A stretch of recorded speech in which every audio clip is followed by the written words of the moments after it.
జగన్ మీటింగ్కి వెళ్ళి వచ్చుకోలే కదండి. నా భర్తనే కోల్పని చేసాడు, సమాధి చేసేసారు కదండి. మరి ఆడవాళ్ళే కదండి జగన్ మీటింగ్కి వెళ్ళబట్టే ఇలా జరిగించారు. ఆ మీటింగ్ లేకపోయి అలాగే వెళ్ళకపోతే మరణం లేదు కదండి. మరి ఈయన వ్యాపారం చేసుకుని వస్తున్నారు, అలాగే మీటింగ్కి వెళ్ళి వస్తున్నారండి. మరి అలాంటి పరిస్థితుల్లో నిర్లక్ష్యమైన డ్రైవింగ్ వల్ల అంతేనండి. అప్పుడు ప్రభుత్వం కూడా దీన్ని సానుకూలంగా చూడాలి, మాట్లాడడమే కాకుండా. ఇంట్లో ఈ రూపాయలు ఈ 7 రోజుని తాగితే టీకి రూపాయలేదు. నేను ఎక్కడ తెచ్చిన నా అక్క కానీ నా పిల్ల కానీ బయటికి వెళ్ళి ఎవరైనా అడుగుతారండి. నేను వెళ్ళి పొజిషన్లో లేను. పిల్లోడికి ఎవరు ఇస్తారండి?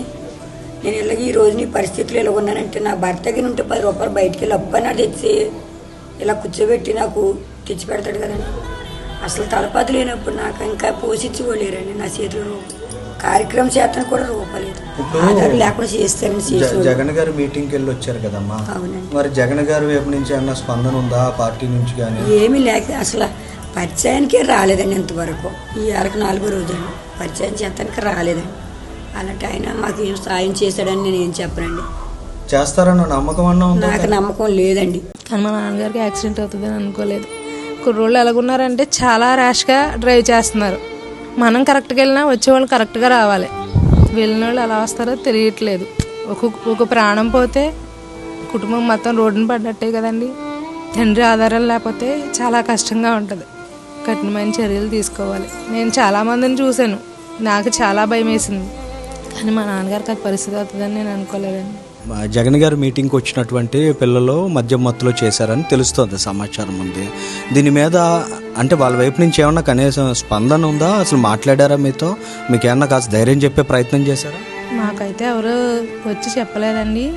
అయితే కుర్రోళ్ళు అయితే డ్రింకింగ్ చేసే ఉన్నారు అని మాత్రం తెలిసిందండి. పెట్టకూడదండి అసలు. చిన్నపిల్లలు లేదు, ఎవరైనా ఒకటే. పెద్దవాళ్ళైనా తాగితే మత్తులో ఏం తెలుస్తుందండి? ఎవరైనా ఇంకో కుటుంబానికి అన్యాయమే కదండి. వాళ్ళు బాగానే ఉంటారు, మహా అయితే జైలుకి వెళ్తే కొన్ని సంవత్సరాలు ఉంటారు, తిరిగి వచ్చి మళ్ళీ మామూలే. మళ్ళీ ఇంకోటి చేస్తే ఏం చేస్తారు? ఇంకో కుటుంబం అవుతుంది కదా. వాళ్ళంతా నిర్లక్ష్యంగా గుద్దేసి వదిలేసి వెళ్ళిపోయారు. కనీసం అంబులెన్స్కి ఫోన్ చేసి ట్రీట్మెంట్ పోని వాళ్ళు వెళ్ళారు. వాళ్ళతో పాటు మా నాన్నగారిని కూడా పోని ప్రైవేట్ హాస్పిటల్ తీసుకెళ్ళి ఇలా చేర్చామమ్మా మీరు రండి అంటే మేమన్నా బాగు చేయించుకుందాం కదండి, అప్పు చేసన్నా బాగు చేయించుకుందాం కదా. లేదు, వదిలేసి వెళ్ళిపోయారంట.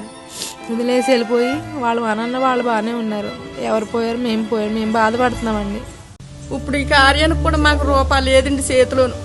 ఇప్పుడు ఏం చేయాలని మేము ఎంత ఇది పడుతున్నామండి మేము. మరి అలాగైతే ఎలాగండి? కఠినమైన శిక్ష పడాలి కదండి వాళ్ళకి. ఆయన లేకపోతాడండి. ఆ పరిస్థితి ఏంటండి? ఆఖరైతే సావే కదండి. మేముండి కూడాను ఎంత బాధాకరమండి. ఒకసారి మీరు ఆలోచించండి. ఎవరైనా సరే అండి మమ్మల్ని అసలు దర్శించడానికి కూడా అలా రాలేదండి. మేము ఎంత మాత్రం రెక్కల మీద వాళ్ళమండి. కూలి పని తెస్తే కూడిండి, లేకపోతే లేదు. మమ్మల్ని అలాగ అన్యాయం చేసేసి వెళ్ళిపోరండి ఆయన. కనిపించే ఇల్లు కూడా అప్పు మీద అప్పండి. ఇది 7,000 కట్టాడు నెలకు వచ్చి. మీరు ఆలోచించండి. ఆ అప్పులే తీర్తాడండి, పిల్లల్నే పోషిస్తాడు. ఆ పిల్లోడు చూస్తే అలాగ ఉన్నాడండి, ఒక్కడే కొడుకండి. ఇప్పుడు ఆ పిల్లోడి పరిస్థితి ఏంటండి? ఈవిడంటే ఒక ఇంటికి వెళ్ళిపోయిందండి. నా చెల్లెల్ని ఎలా పోషిస్తాడండి? ఆ పిల్లోడు కూలి పని లేదు, ఈ పిల్ల వెళ్ళలేదండి. చాలా నరకంగా ఉందండి ఆ అబ్బాయి లేక మాకు. చిన్నపిల్లలనే చిన్నోడు కాదండి, ఆడు చిన్నోళ్ళు పనులు చేస్తలేదు. గంజాయిలు, ఈ తాగుడు, ఇంత పిల్లోడు కూడా తాగుడండి, గంజాయిలేనండి.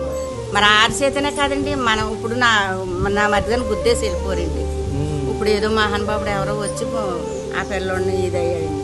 లేకపోతే మేము ఏం చేయాలి చెప్పండి? మాకు ఆ శవం కూడా దొరకపోయింది, మాకు కూడా చూడకపోదు.